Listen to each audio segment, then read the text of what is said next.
Bismillahirrahmanirrahim. Assalamualaikum warahmatullahi wabarakatuh. Alhamdulillah, assalatu wassalamu ala rasulillah wa ala alihi wa sahbihi wa mawalah, amma ba'd.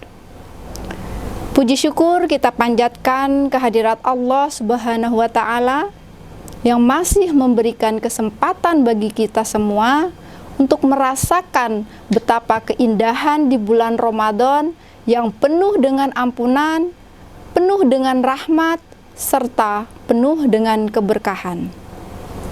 Sholawat serta salam semoga tercurahkan kepada junjungan kita Nabi Agung Muhammad Sallallahu Alaihi Wasallam. Semoga kita semua termasuk dalam golongan yang mendapatkan syafaatnya di yaumil akhir.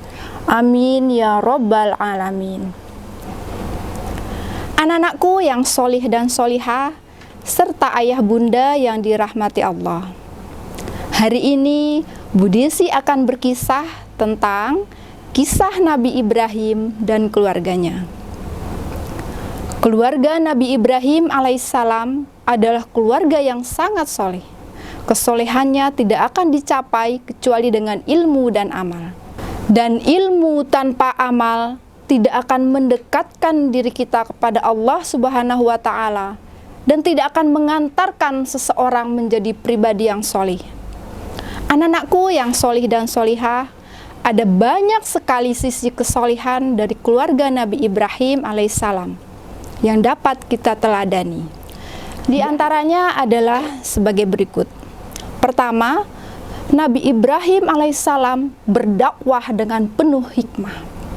Hal itu tercermin ketika Nabi Ibrahim alaihissalam mengajak ayahnya yang bernama Azar untuk masuk ke dalam agama Islam. Nabi Ibrahim alaihissalam dengan menjaga adab sebagai seorang anak kepada orang tuanya, menjelaskan dengan sopan santun kepada ayahnya yang menyembah berhala, bahwa berhala itu tidak dapat mendengar doa dari penyembahnya dan tidak dapat melihat penyembahnya. Nabi Ibrahim alaihissalam mengajak ayahnya untuk menyembah kepada Allah Subhanahu wa ta'ala, satu-satunya Tuhan yang berhak dan wajib kita sembah. Yang kedua, Nabi Ibrahim alaihissalam berjuang menegakkan agama Allah Subhanahu wa ta'ala dengan berani dan tanpa rasa takut. Hal itu dibuktikan ketika Raja Namrud yang hendak melemparkan Nabi Ibrahim alaihissalam ke dalam api yang berkobar-kobar. Tetapi Nabi Ibrahim alaihissalam tidak gentar sedikit pun. Dia yakin sepenuhnya bahwa Allah Subhanahu wa ta'ala akan menolong hambanya yang memperjuangkan agamanya. Yang ketiga, tawakal sepenuhnya kepada Allah Subhanahu wa ta'ala tanpa meninggalkan ikhtiar. Hal itu tercermin pada peristiwa di mana Nabi Ibrahim alaihissalam meninggalkan istrinya tercinta Hajar dan putranya Ismail yang masih bayi di Mekah yang tandus dan tiada sumber air.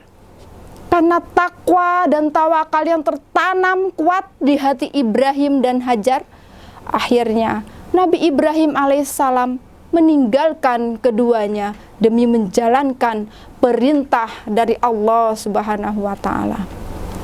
Dan yang keempat, bersegeralah menjalankan perintah Allah Subhanahu wa ta'ala, seberat dan sebesar apapun itu resikonya. Setelah penantian yang begitu panjang, akhirnya Allah Subhanahu wa ta'ala mengkaruniakan kepada Ibrahim alaihissalam seorang putra yang kemudian diberi nama Ismail dari istrinya yang bernama Hajar.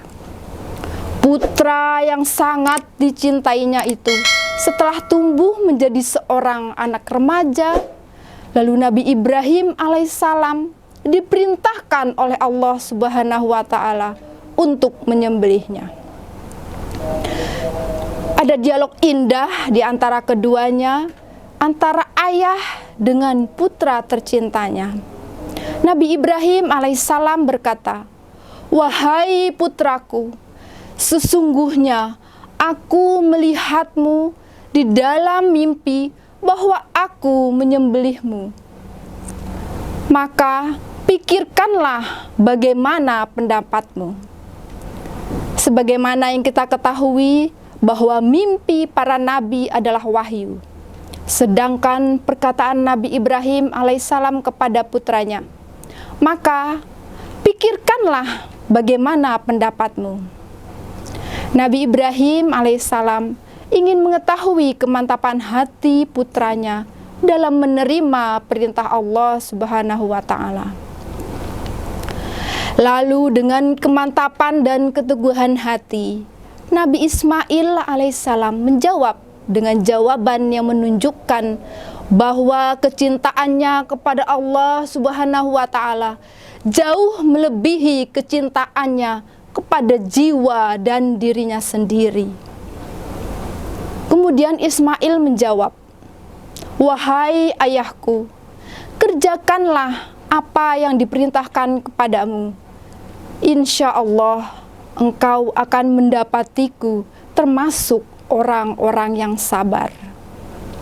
Jawaban Ismail yang disertai insya Allah menunjukkan keyakinan sepenuh hati dalam dirinya bahwa segala sesuatu yang terjadi dengan kehendak Allah Subhanahu wa Ta'ala.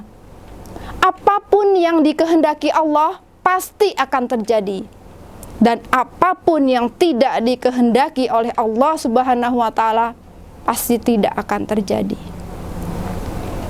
Nah, setelah mendengar jawaban dari sang putra tercinta, Nabi Ibrahim alaihissalam kemudian menciumnya dengan penuh kasih sayang dan mengatakan kepada Ismail, "Wahai putraku, engkaulah sebaik-baik penolong bagiku untuk menjalankan perintah dari Allah Subhanahu wa Ta'ala." Nabi Ibrahim alaihissalam kemudian memulai menggerakkan pisau di atas leher Ismail. Akan tetapi, apa yang terjadi, anak-anakku? Pisau itu tidak sedikit pun dapat melukai leher Ismail. Hal ini dikarenakan pencipta segala sesuatu adalah Allah Subhanahu wa Ta'ala. Pisau itu hanyalah sebab terpotongnya sesuatu, sedangkan pencipta terpotongnya sesuatu dan pencipta segala sesuatu tiada lain adalah Allah Subhanahu wa Ta'ala. Sebab maupun akibat keduanya adalah ciptaan Allah Subhanahu wa Ta'ala. Anak-anakku yang solih dan solihah, berkat takwa, sabar dan tawakal, serta ketundukan total yang ditunjukkan oleh Nabi Ibrahim alaihissalam dan putranya Ismail, serta istrinya Hajar, maka Allah Subhanahu wa Ta'ala kemudian memberikan jalan keluar dan menggantikan Ismail dengan seekor domba jantan yang besar dan berwarna putih yang dibawa oleh malaikat Jibril dari surga. Anak-anakku yang solih dan solihah, semoga Allah Subhanahu wa Ta'ala menganugerahkan kepada kita semua keimanan, kesabaran, dan kekuatan untuk dapat meneladani kesolehan dari Nabi Ibrahim alaihissalam dan keluarganya. Cukup sekian yang bisa Bu Desi sampaikan, kurang lebihnya mohon maaf. Wa'tasimu bihablillahi jami'an wa la tafarraqu. Wassalamualaikum warahmatullahi wabarakatuh.